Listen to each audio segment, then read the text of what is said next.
কালীগঞ্জ পৌর বিএনপির আহ্বায়ক কমিটির সদস্য মোহাম্মদ বকুল হোসেন ভূঁইয়ার নিজস্ব অর্থায়নে কালীগঞ্জ পৌরসভার ৭ নং ওয়ার্ড পর্যায়ে সাধারণ মানুষের জন্য আসন্ন পবিত্র ঈদুল ফিতর উপলক্ষে স্থানীয় ৫০০ অসহায় গরিব ও দুঃখী মানুষের মাঝে শাড়ি, লুঙ্গি এবং ঈদ উপহার বিতরণ করা হয়েছে।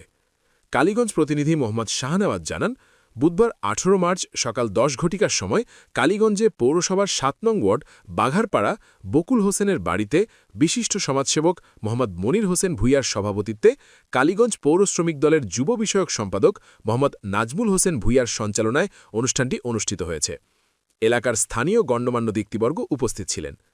মোহাম্মদ বকুল হোসেন ভূঁইয়া ঈদ উপহার বিতরণকালে বলেন, যুব সমাজ দেশের প্রাণ, আমার এলাকার জনগণ আমার প্রাণ। আজ আমার তৌফিক দান করছে, তাই আমি আমার এলাকার সুবিধাবঞ্চিত মানুষের পার্শ্বে দাঁড়াতে সক্ষম হয়েছি, এটাও মহান আল্লাহর কৃপা। ৫০০ পরিবারের মানুষের মাঝে শাড়ি, লুঙ্গি এবং ঈদ উপহার বিতরণ করতে পেরে আল্লাহর কাছে শুকরিয়া জানাই। আমি কখনো আপনাদের গরিব অসহায় মানুষ মনে করি নাই।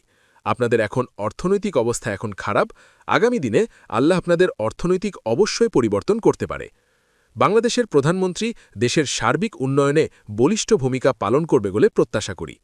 সভায় শহীদ রাষ্ট্রপতি জিয়াউর রহমান, সাবেক প্রধানমন্ত্রী বেগম খালেদা জিয়া ও মরহুম আরাফাত রহমান কোকর বিদেহী আত্মার মাগফেরাত কামনায় ও প্রধানমন্ত্রী তারেক রহমান ও গাজীপুর ৫ নং আসনের সংসদ সদস্য আলহাজ AKM ফজলুল হকের সুস্বাস্থ্য ও দীর্ঘায়ু কামনাসহ বিশ্ব মুসলিম উম্মার শান্তি ও মুক্তি কামনায় বিশেষ দোয়া অনুষ্ঠিত হয়।